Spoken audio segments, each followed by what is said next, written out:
Take a look on page 158, these learning exercises. The idea is to sort of to get us thinking a little bit in terms of what are the values, what is the thinking, what is how we go into thinking, what are the values that are vital, important, not so important in how we make decisions. And just take a moment to look at some of the values there. We're not going to make anyone read answers. So if you want to circle it in for yourselves, and we can come back to it a little bit later, as well as some of the different situations. Would you ignore? Would you intervene if you saw someone about to jump off a bridge?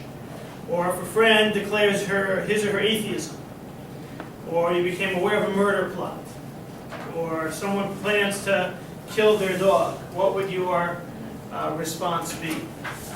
And we're going to be taking a look at, from a Jewish perspective, what are the things which motivate our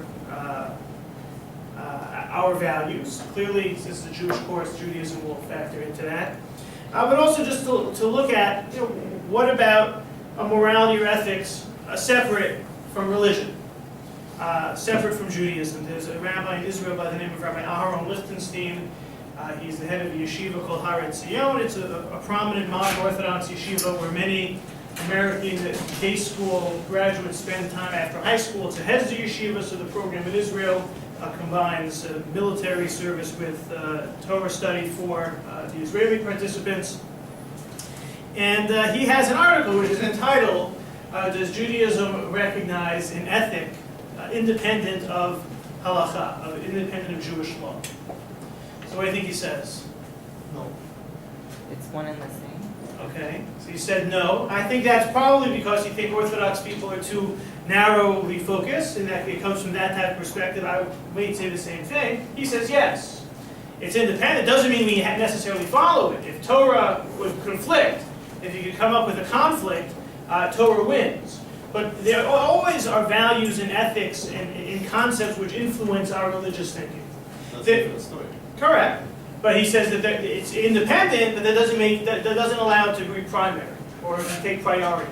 Because there's certainly Jewish concepts and mitzvot that question or challenge our sense of morals and values. You read all about how when the Jewish people entered the land of Israel, they had to destroy all the Canaanites, or the destruction of the Amalekite people. Think of King Saul's dilemma. King Saul defeated the Amalekites, and he was supposed to kill their king. He decided, what's the point? Why should I kill their king? I just completely vanquished them, and he's subservient to me. He's the only person left. It's okay to let him live. What did Samuel then tell King Saul? Because you have done the wrong thing in this case, you will lose the kingship. It's interesting how the Jewish tradition sees the rabbis and the Talmud have a statement, have a teaching. So Saul let, his name was Hadad, live. Samuel said to Saul, you did the wrong thing, you're going to lose the kingship. And Samuel then killed the king. So the rabbis have a tradition that in that period of time between Saul sparing the king and Samuel killing the king had the opportunity to impregnate his wife, another woman, it's not really clear, and Haman was born. Because of this lack of alacrity in fulfilling the word of God, the Jewish people were punished with Haman. Okay, that's what it says. We can have a different discussion when talking about the holiday of Purim as to whether that really happened, didn't happen, but it's clear that the rabbis see this momentary lapse in adherence to the Jewish mandate of killing the Amalekites as having led to the Purim situation. So there are generally going to be, for those of us who live in a modern world, and confront outside issues that aren't always necessarily informed immediately by Jewish values. I imagine respect for civil law is very important, probably vitally important. Respect for every human being, vitally important. Less whether or not Judaism has anything to say about it. Judaism, of course, does have something to say about it, but it's not always going to be the first thing on our minds. And I think that in a sort of these different things, respect for Jewish tradition, I imagine if we're committed to Jewish tradition and we spend money giving our kids a Jewish education, it's pretty vital to our moral sense of right and wrong, our responsibilities. Showing up to synagogue services on Shabbat at 9 a.m., I don't know if anyone necessarily checked off as vital. That's probably why they didn't put it here as one of the options. I won't ask anyone for their opinion right this second. But, so, usually, what emerges is that religion is generally viewed as a personal choice, and ethics are universal and should be shared. And I think that from a Jewish perspective, the Jewish message blurs that distinction, because ethics and morals and religion are very much melded. Even though things which are outside of religion can have a positive influence on all of this, the Jewish message is different. And we have been discussing these last weeks how the Torah and Judaism can be viewed as a guide for life, how Jewish perspectives on issues separate from the issues that we were encountering per se can speak to contemporary society, relevant in all areas and at all times. But at the same time, the Jewish mandate is not one that's particularistically Jewish exclusively. There's the idea that there's something to share. This idea of Judaism being relevant in all times and being able to address different contemporary realities is actually a message of Hanukkah. Hanukkah is a holiday. It is a rabbinic holiday. It's not mentioned anywhere in the Torah. It's happened later. It's happened in the post-biblical period. That there's very little text. There's very little rabbinic text about Hanukkah. Right? When we talk about rabbinic text, there's 6 orders of Mishnah, and then there's pages and pages of Talmudic commentary on that Mishnah. There's only one mention of Hanukkah in the entire Mishnah. It has nothing to do with Hanukkah. It's a Mishnah that's dealing with the situation. If you want to look it up, it's in Masechet Bava Kama. If a person is leading a camel through the marketplace and the camel knocks over a lamp left in front of a store, who's responsible? The person leading the camel, for the camel straying, or the person who left the light in front of the store, maybe he was too far into the street. And then the Mishnah says, what if it was the Hanukkah lights? So Hanukkah lights, it's supposed to be lit outside, it's expected to be in the street, so the camel driver should have been more careful. Don't remember the conclusion, but that's the only example in the Mishnah. The Talmud in Tractate Shabbat has a little bit more of a discussion about Hanukkah. It famously asks a question of my Hanukkah, what is Hanukkah? Tells very briefly the story, tells us where to light the candles, tells us the right time for lighting candles, a couple other details, all really within the context of lighting in general, lighting Shabbat candles. Within the discussion of how we light Shabbat candles, it says, oh, we're lighting candles. There's another commandment to light candles. It's called Hanukkah. And it's strange that so little is recorded about Hanukkah, because it is the prototypical Hanukkah, prototypical rabbinic observance. When we light the Hanukkah candles, we say the blessing that God, Asher Kiddushanu b'mitzvotav v'tzivanu, God commanded us to light Hanukkah candles. What's wrong with that statement? What it says. Huh? But Where did God, Heicham Sivanu, as the Talmud asks the question, so where did God command us to light Hanukkah candles? And so the answer in the Talmud is God commanded us to light Hanukkah candles when God empowered the rabbis to make decisions. My favorite verse in the whole Talmud. It says whatever the rabbis say, don't turn left or right, lo tasur. It says that when you have questions, you'll ask the rabbis, you'll ask the Zakanim, the elders, and they'll tell you what to do. So this is the perfect holiday for the rabbis to express their authority, and they don't write anything about it. So one answer for this discussion, or this question, why the rabbis don't say anything, is a little bit political and historical. The Maccabees, the Hasmonean dynasty, where that emerged after the Hanukkah story, they won the war, and they became the kings. The Hasmoneans, the Maccabees, were priests, were Kohalet. And in the Jewish tradition, the priests have religious authority, and the kings are supposed to be from the Davidic line, and they have the political authority. But the Maccabees combine this all in one family, in one priestly, political, and religious leadership movement. However, this took the political leadership away from the Davidic line where it belonged. So when the rabbis were putting together the Talmud, the lead editor of the Mishnah was Rabbi Yehuda Hanasi, Rabbi Yehuda the Prince, who was from the Davidic line, he took his revenge and left him out of the Mishnah. That's been suggested as a historical reason. It's not really found in any traditional Jewish sources, but it's like there's so little about the Maccabees in the rabbinic literature. Why isn't it there? It must have been on purpose. The more religious reason which is given is suggested by Rabbi Yehuda Aryeh Alter, the Ger Rebbe, the Hasidic response, is that Hanukkah is this prototypical holiday of the oral tradition. It's not written down because it means different things to different people at different times. So we maintain the tradition of Hanukkah, we know the story, some details, some notes are written down, but it changes throughout the generations how we will relate to Hanukkah. And so there's very much a message that Jewish values can speak to all times, but Jewish values are not meant to be exclusively for the Jewish community. We are meant to share. And you see that in text number 1, the source in the book of Isaiah of the expression of being a light unto the nations. Right? Or la goyim. It's mentioned, V'hayichu goyim la'orech. The nations will go by Israel's light. And it's something that has been a function of the Jewish people to serve as a light unto the nations. And it's something that has been recognized by non-Jews as well. We'll look at text number 2. Jewish people have civilized humanity more than any other nation in history. I will insist the Hebrews have done more to civilize men than any other nation. If I was an atheist and believed in blind eternal fate, I should still believe that fate had ordained the Jews to be the most essential instrument for civilizing the nations.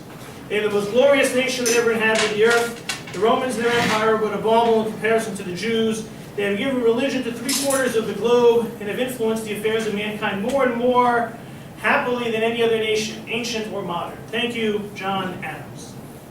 You'd be a very good spokesperson in terms of marketing Judaism to Jews who are less committed. I always find it very interesting that the 10 Commandments are recognized and accepted by all of the religions as being significant. Christians, Muslims, they all go recognize it. And Jews sort of question whether or not they're really as relevant, or whether or not Sinai actually happened. Non-Jews, of course Sinai happened. 10 Commandments. Jews honor the Sabbath. Okay, they honor the Sabbath, but I think since Judaism doesn't stop with the 10 Commandments and everything else gets discussed afterwards, have a harder time. When the Torah describes us as a stiff-necked people, I think that's what it means. We're more reluctant to accept that which was given to us in the very first place, and we always seem to push back.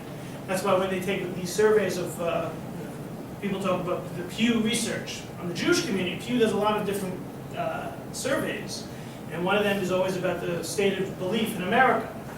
So when they talk about the overall answer is like 89%, and Muslims is this percent, and Christians is this percent, and Roman Catholics is that percent, and Jews is always 10 to 15% less than the average American when it comes to believing in God. So that's why we are a stiff-necked people. We're the ones who introduced it to everyone in the first place, but we're the ones who seem to accept it less than everyone else. That's a separate discussion.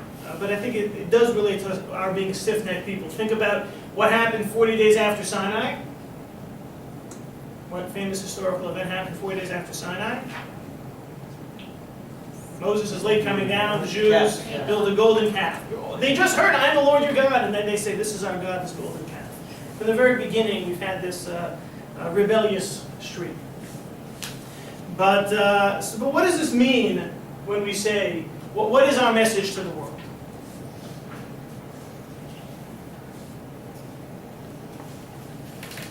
So what's our message to the world?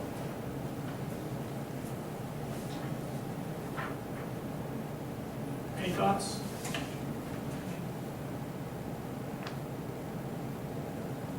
Love and embrace yourself. Okay, maybe it's some of our teachings. Okay. There's God exists. God exists. There's one God. Okay. So I don't think there's one right answer per se. Let's look at one universal message from Judaism that emerged from someone who wasn't Jewish. It's sometimes hard to explain this to students. When I teach Parsha for third graders, they want to know, was Avraham Jewish? Was Isaac Jewish? Was Moses Jewish? No, there was no Judaism yet, but it's sort of, it's not their fault that they're asking the question, because whenever you open up like coloring books and it has, it has them looking like Jews, and it has them, talking, and the rabbis talk about Avraham benching or saying the grace after meals and the like, right? So it's sort of difficult because the rabbis wanted the patriarchs to be Jewish. But let's look at Avraham's contribution, text number 3. There are 3 types of generosity. Generosity with one's money, generosity with one's time and effort, and generosity with one's wisdom. Our forefather Abraham possessed all of them. His monetary generosity is indicated in the verse Abraham planted a hospitality tent in Beersheba. He demonstrated his willingness to personally help others when he went to battle to rescue his nephew Lot. He was generous with his wisdom and taught the proper path to his countrymen, causing them to convert. As the verse says, Abraham took his wife Sarai and the souls they had obtained in Haran, and they made their way toward the land of Canaan. This is the nefesh asher asu b'Haran, all of the souls that Abraham and Sarah were making. So he uses the term like convert. Convert usually means convert to Judaism. What were they converting to? Well, I once described Abraham as the first megachurch preacher. He was like this superstar who went around and was preaching the gospel of monotheism when there was no monotheism just yet. So the first Jew, he was Jew-esque.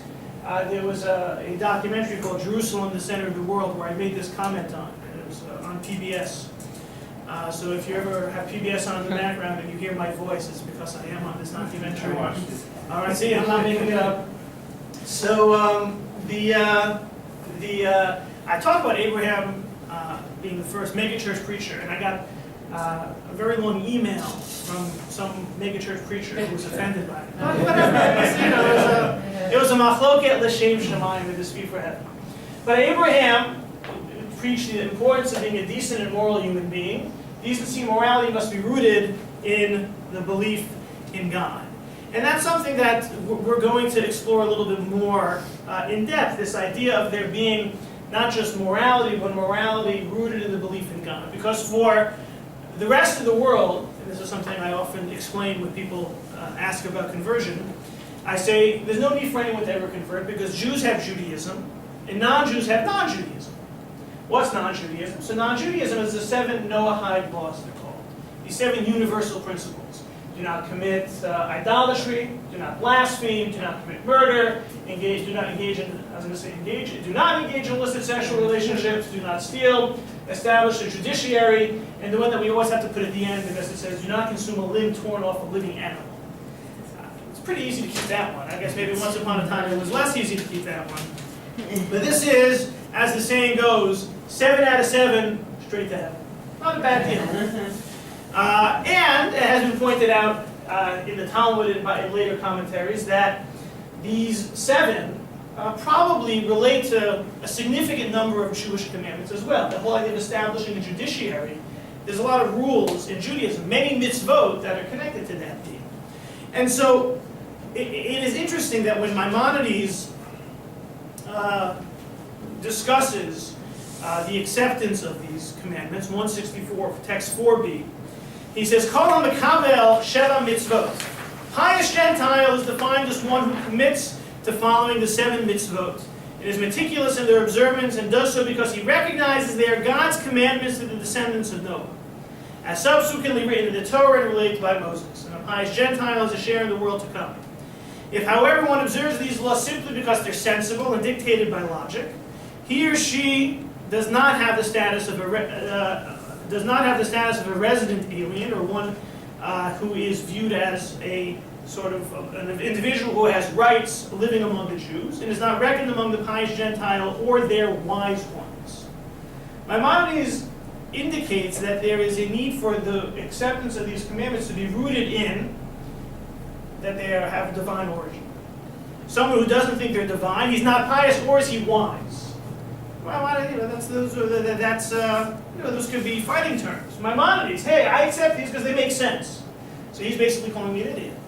Oh, he's not calling me an idiot. I'm putting those words in his mouth. But he says I'm not wise if I accept these just because they make sense.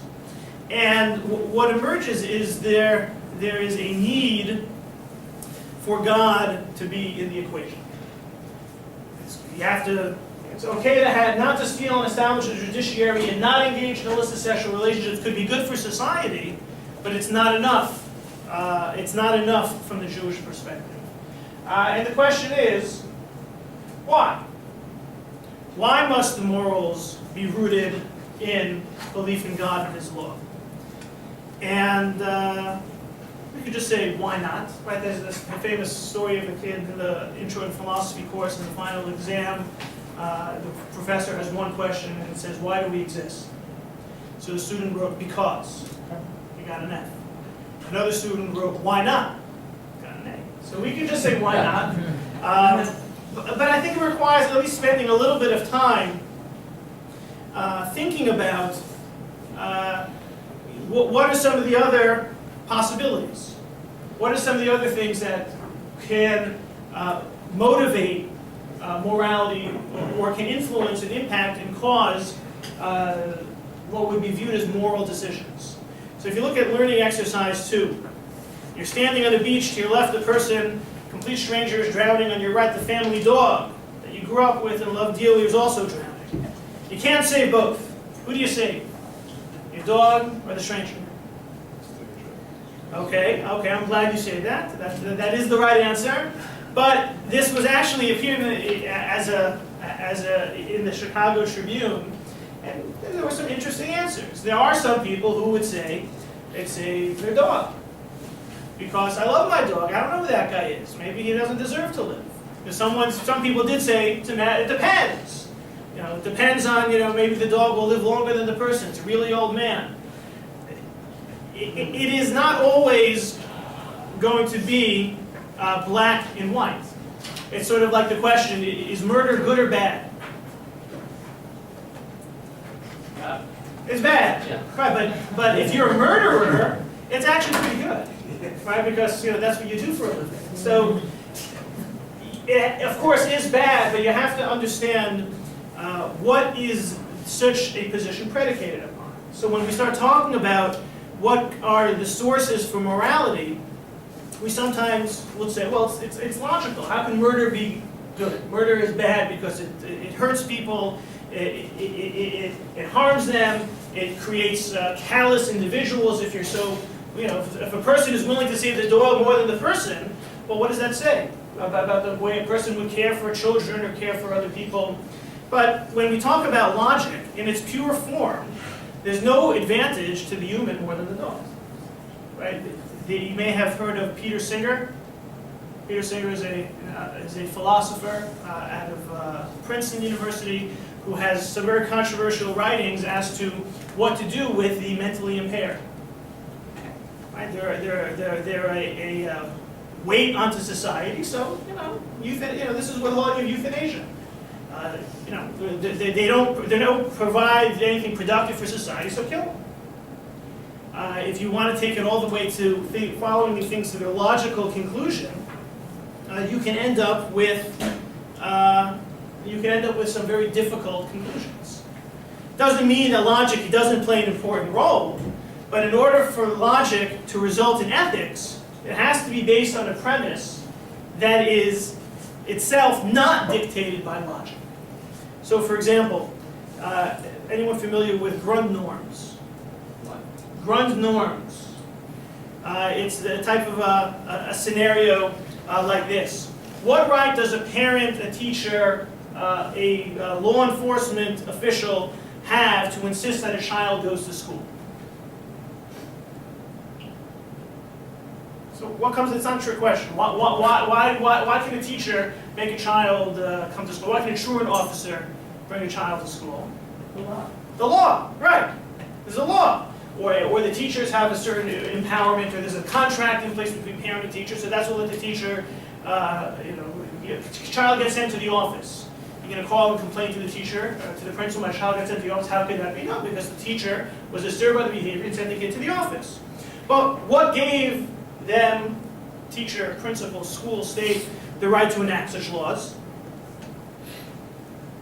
What gives the state rights to make laws?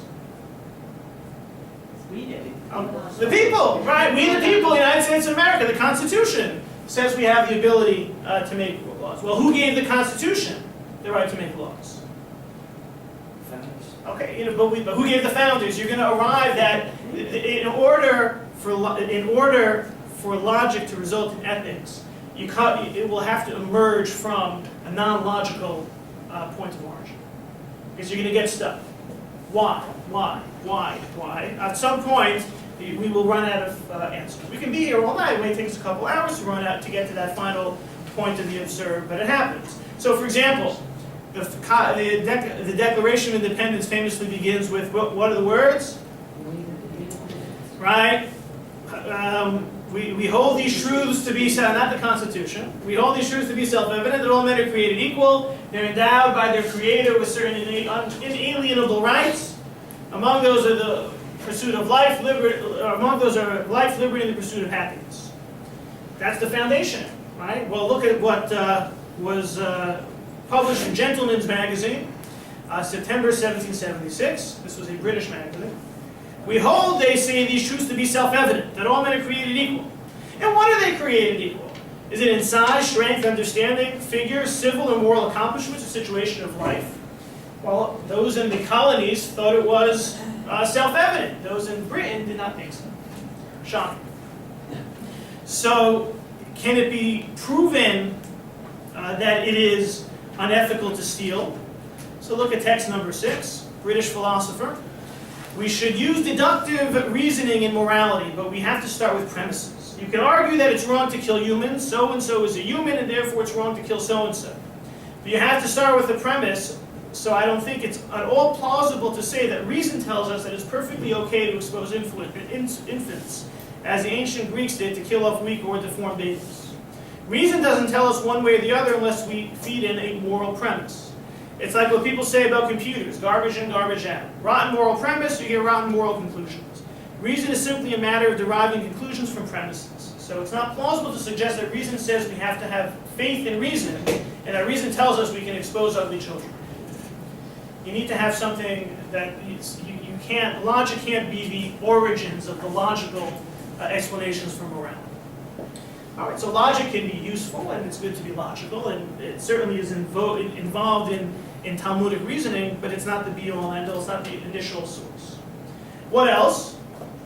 Well, we can say that conscience. Maybe our gut feelings can lead to morals. When contemporary science identifies two distinct aspects of conscience. One, the capacity for feeling, and also its content. So the capacity for feeling is understood to be hereditary. You inherit that. Well, how you feel towards others, the content of that conscience, well, that's learned and absorbed. But that can always be very suggestive. It can always be very subjective. So, for example, taste in art. Some people see that as a masterpiece. Some people see that as squiggly lines. I don't know about you, but you tell me that a painting sells for $100 billion. You should very much encourage your kids to do whatever they can and then call it a masterpiece. So we can sometimes run into difficulties. So for example, in the 1st century, gladiators were sport. 21st century, I don't think we would be encouraging that sort of behavior during gym class. And the same thing when it comes to society. Morality will depend on who you are surrounded by, what the people around you will accept as legitimate, and it could be even as much as in terms of how our society influences our religious behavior. We will sometimes behave differently when surrounded by some people, or if our social set is more religious or more observant than if it's not. We wouldn't necessarily be walking around with a ham and cheese sandwich in the halls of Vermont. I hope not. Or for example, they have the story about the rabbi who was finally fed up and decided to take Yom Kippur off and he went to play golf. So what is the appropriate punishment for such a rabbi? So Gabriel, the angel, decided that the best punishment was to have the rabbi play his best game ever and nail a hole in one. Because that certainly is punishment, because who can he tell them? So the society is not going to be a foolproof ethical foundation. If a society feels it's okay to kill people for sport, Or we have seen societies which have endorsed all types of horrific behavior, whether it be the unwanted infants dying in ancient Greece, or whether it be genocide in World War II in Nazi Germany. And societal norms are changing. All you need to do is turn on a TV screen and compare, what passes for appropriate things that can appear on television, or what they're even suggesting for 10-year-olds or 5-year-olds. The things have changed drastically, even in our own experience, in terms of what's considered acceptable. That society can help shape our morals, but it can't be the ultimate source for morality. And that's why we come full circle to the idea of recognizing that there's a God-based morality. If murder is going to be absolutely bad, it comes from a higher source. And not leaving it up to murderers to decide whether it's good or bad. Look at text number 17. Text number 7. This is coming from 1993, Dennis Prager. During the looting in Los Angeles last year, my family and I were watching on television what our neighbors were doing a few blocks away. I looked at my son, who attends a Jewish religious day school, and I said, "David, would you loot if you could get away with it?" He was watching all these people raping all the things taking all the things he'd like, colored TVs, Reeboks, and they're not only getting away with it, they're smiling for the cameras. He said no, and I said, "Why?" He said, "Because it's in the 10 Commandments." Most parents would want their kid to say, "Because I think it's wrong." I would also like my kid to think that looting is wrong. But since I don't trust people, I want him to think that God thinks it's wrong too. I think it's a better way to raise a generation to think that God, not just their own feeling, is against looting. The idea that it's not just wrong because it's bad for society, it's bad for the individual, it's bad for morals, but also there's a higher mandate as well, and that higher mandate is God. And this is sort of this applies in positive activities also. When we talk about tzedakah, charity, helping another person is not only nice and helpful for the other person, it's not only ethical, it's not just only the right thing to do, it is what God commanded. That's why very often I'll ask, what does the word mitzvah mean? So many people will say it means a good deed. It is a good deed, but it's really more than a good deed. It's a mitzvah. It's a commandment.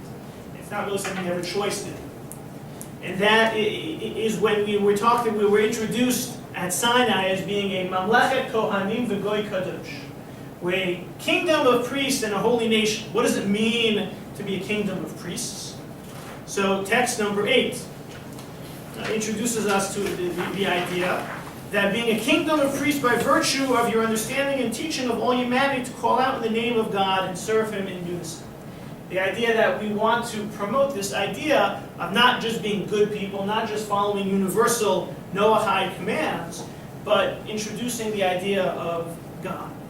And which is, I think, interesting, because more often than not, when there's all this talk about Judaism, God does not always get discussed as much. It's easier to talk about rituals and actions than it is to talk about God. And we've sort of forfeited the discussion about God to, away from the mainstream in Judaism. Certain sort of like more spiritual outlets. The Kabbalah Center is very popular to talk a lot about God. Or when it comes to non-Jews and Christians, they're always talking about God. My favorite, Joel Osteen. Anyone else? Joel Osteen? No? They show it. Huh? He has this big white teeth. Yeah. Well, I watch him on usually Sunday night at midnight. He's on it's a family channel. Well, Midnight Mass is different. That's coming up. That's my father. That's the only way he gets to utilize his 5 years of high school Latin. The Vatican, not St. Patrick's Cathedral. It's in English. But Joel Osteen is always about God and seeing yourself as an instrument of God. And he's Christian, and he has a lot of the discussion about Jesus. But leaving that aside, a lot of it is Jewish, and some of the sources he makes use of are Old Testament sources, or, as I like to say, Only Testament. Old Testament. I apologize to my Christian friends watching this on video, but it's incredible. He's got what used to be the Compact Center in Houston, filled every Sunday. 17,000, 18,000 people. I don't know. Maybe we should. There's certainly some things that we can that we may be able to learn. But the idea is to introduce a conversation about God and recognize that there's something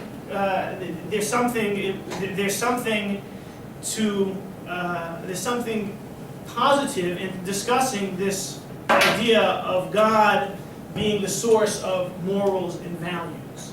And even if it doesn't seem this way, what about the fact that, well, it doesn't always seem to work out? What about people who speak in the name of God who do things which are wrong? Okay, we have to investigate further. Is this really considered godly behavior? People will say, even when it comes to religious or ritual issues, how can that be appropriate if it seems to discriminate against women or this class or that class, or there are certain rules which should be changed? Okay, legitimate, criticize, but let's go back to trying to remain on track with what ultimately is a divinely inspired religion, a divinely inspired morality, and try to get to the bottom of things. Karl Marx famously said, religion is the opiate of the masses. In a sense, he was right. It's along the lines of a Talmudic expression, I created the evil inclination, but I also created its antidote, the Torah. Well, so the Torah, Judaism is a certain type of substance which can help provide for the basic needs of a people. What basic need does Judaism or Torah provide for? The quest or the search for meaning. Man needs meaning. The idea of what Judaism is meant to accomplish is expressed by the Midrash in text number 9 on page 169. God gave us the mitzvot because they effect refinement of humankind. The idea that there's something in this tradition, this divinely presented tradition, which can make us better people. The idea that Judaism is viewed as a blueprint. What does it mean Judaism is a blueprint for creation? The idea that not only is Judaism, Jewish life, Torah, rituals, beneficial for making us and directing us into better people, but it's also a response to the human condition. The idea that it's beneficial to society as a whole. It's helping us, keeps us on the path. So, for example, I often use the commandment of kosher. Kosher has a lot of significance in the Jewish tradition. So why keep kosher? So at the end of the day, you keep kosher because God said so. But when you ask the question, why keep kosher, you could arrive at a couple of different benefits. Kosher helps to engender a certain amount of self-control. You can't just eat anything you want. Right? It's great until my kids learn how to read. I can say, you can't eat that snack, it's not kosher. And then but what about this sign? What about, okay, you can say it sort of develops some good reasoning skills. What do you mean it's not kosher? I read the ingredients, right? But so there's something to be said for that.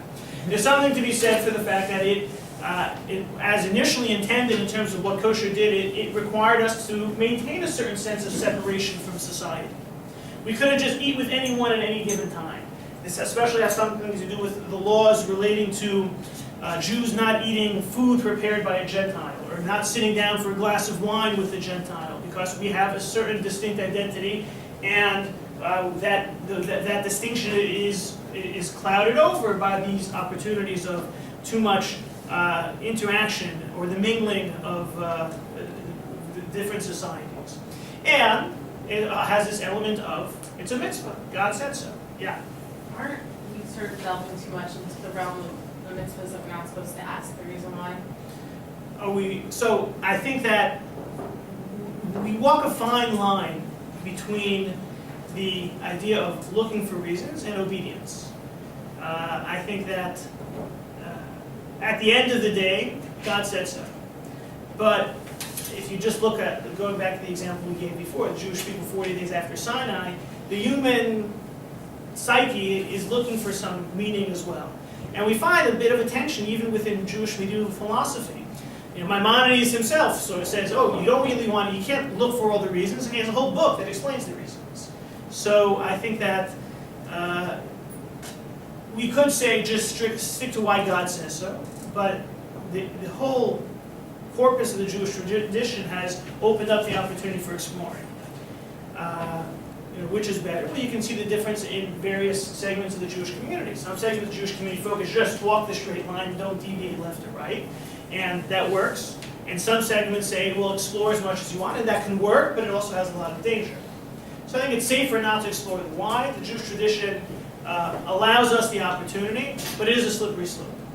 So you need a good pair of shoes if you're going to explore one.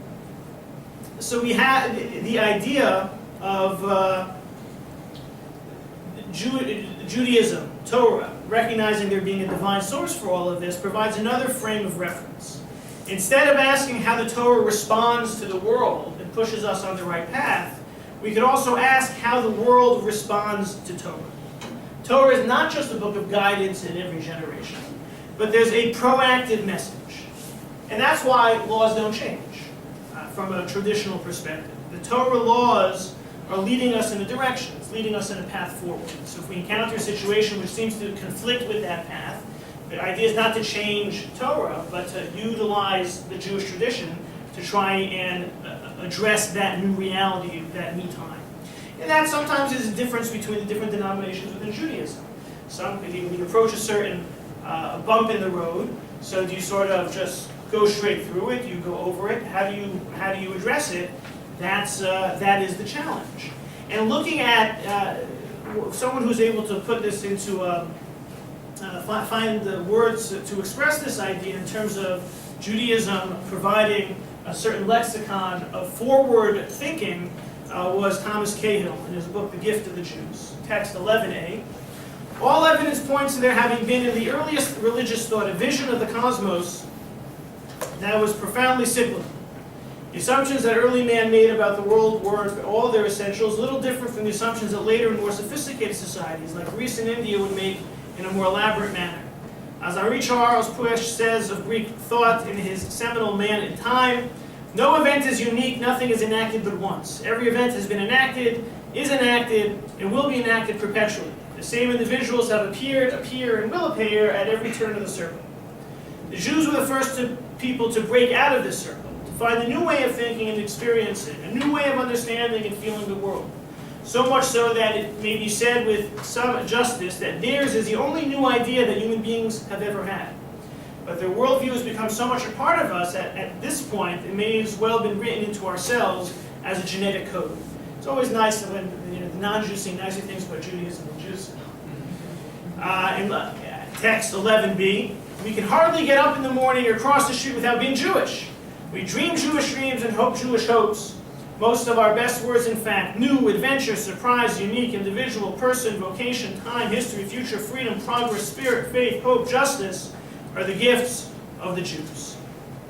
The idea that what has been, what emerged at Sinai, Judaism for the Jews, and even non-Judaism as being incumbent, 7-0 high universal principles for non-Jews, is something that Judaism provides as a gift to move the world forward. Maimonides said something very similar to this in text number 12. It was actually censored out of most editions of Maimonides, where he points out the designs of the Creator defy human comprehension, for his ways are not like our ways, nor are his thoughts like our thoughts. Ultimately, the deeds of Jesus of Nazareth and those of Muhammad, the Ishmaelite who arose after him, only serve to pave the way for the Messiah and the perfection of the entire world when all mankind will serve God together. How is this? By way of these religions, the world has been filled with talk of the Messiah, Torah and mitzvot.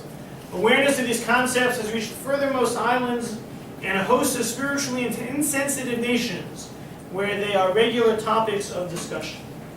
The idea that Judaism provided a template for other religions to sprout, and this has been ultimately something good for the world, something that made the world a more godly place.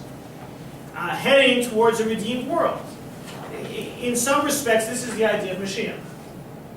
The concept, which is explored a little bit more fully in some of the texts that we're not going to go into, is the idea that we're heading in a direction of a redeemed world.